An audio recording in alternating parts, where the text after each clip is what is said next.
What is this quality? We're an iPhone. What the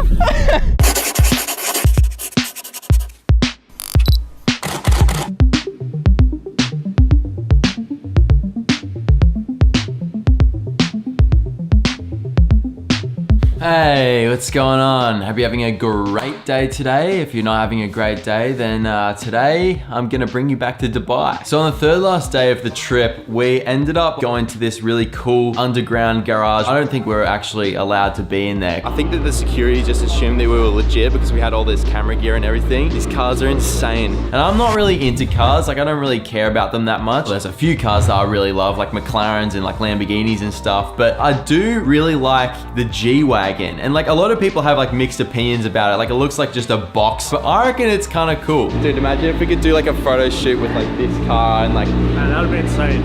Imagine a gold one.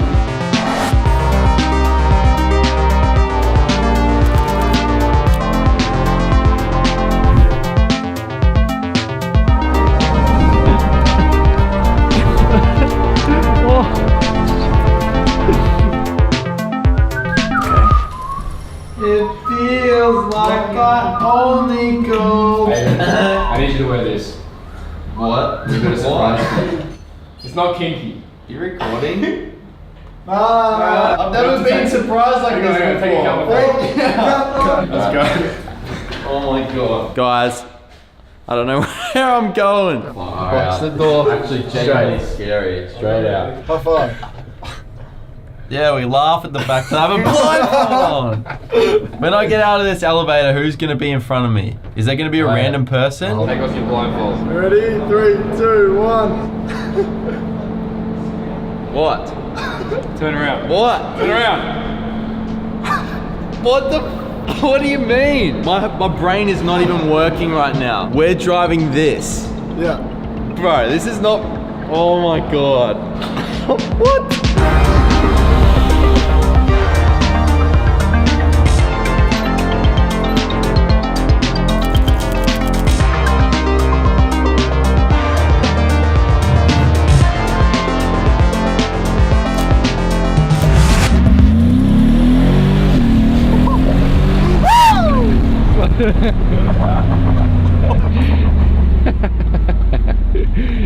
First launch control, buddy!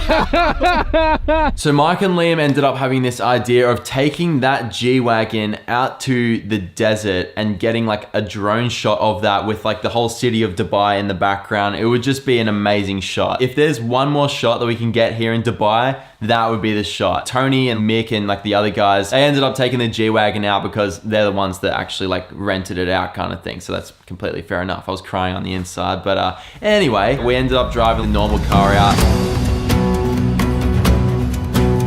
Just driving around here, just getting to this petrol station. All the road signs are just squiggly lines. You just have to go with the flow and be like, just don't panic. We've got a little problem. Mick, who's driving the G-Wagon at the moment, he just sent me a message saying that they got bogged. What do you mean bogged? Well, they've just messaged me. Look, they've got a photo there. What? It's literally stuck in the sand. What? When the sand is really soft, your tires dig into it and then you can't get out. How are we gonna get it out of the sand? We can't get bogged. No, we can't get bogged. If we see sand, just don't drive into it. If we both get bogged, we're gonna be stuck ruined. in the desert. We're literally gonna be stuck in the desert. And we're gonna die. I love how we're driving into the desert knowing this, and we're probably gonna get bogged, but we're still doing it anyway. The final day in Dubai is the final day of our lives.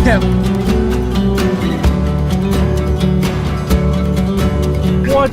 What? There are camels. They're just walking across Just the chilling. road. Do you have any timber so we can take the car out of the sand?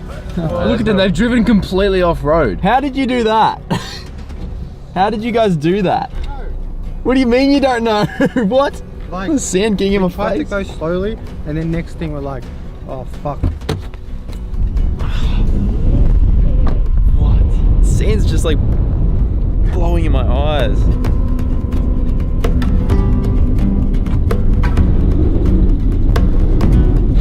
There's no way we were pushing this car out there.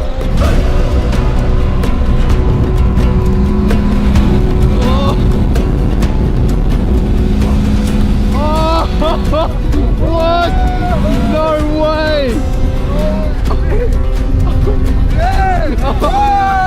I actually thought we were going to be stuck here all day. What Alright, Mick, you're never driving again. No way. Once we got it out, we were like, okay, now we can actually position the car to like get the cool shots kind of thing. But man, like it was so damn windy. I fly my drone in windy conditions like all the time, but this was like next level. It would just fly away. So I was like deciding like whether it was worth flying up my Mavic just to get the shot or just play it safe kind of thing. I was like looking into the distance and stuff. You couldn't even see anything. Like it was so hazy. So it just didn't make sense to get the shot. So I was like, we blew it. Like we're not getting the shot this time. And the other boys were too scared to like bring their cameras out because like the sand is like so fine. So like if the sand can get into your sensor or something, or like behind your lens or into your lenses and stuff like that, like it can ruin your equipment. But what we did have was our iPhones. I'm so used to you having a big camera mic, but you just got an iPhone. Yeah, watch, I'll still make it look dope. Oh, the arrogance on him. Oh, it's so windy. My eyes. My arrogance.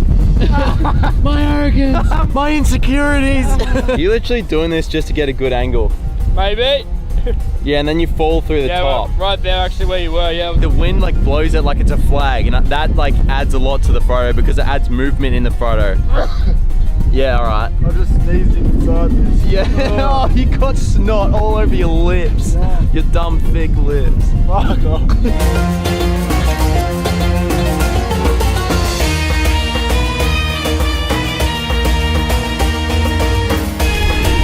With an iPhone. What the Bro, that's like better than any other camera that we could ever take this Tony, on. look at this shot on an iPhone. Oh, wow. What? Oh, that's crazy.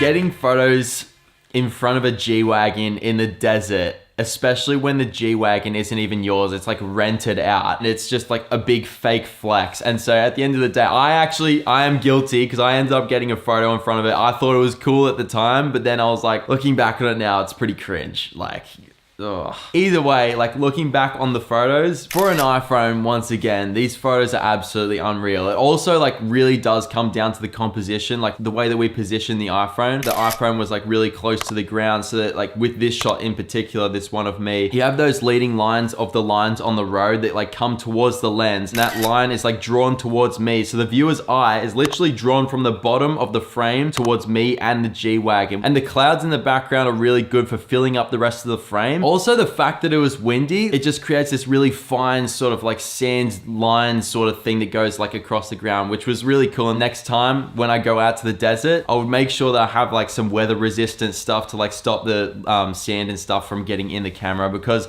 afterwards I actually did like find little grainy sand in like the sensor and stuff. Question of the day: can you do Milky Way photography? If yes, please can you make a video for us? I am waiting for it. Please, please, please answer. I've said this before, but this is like one of the most requested videos for me to do, and I still haven't done it. It's almost like the fact that I haven't done it, it's just like this lead up. And so when I do it, it's probably just gonna go.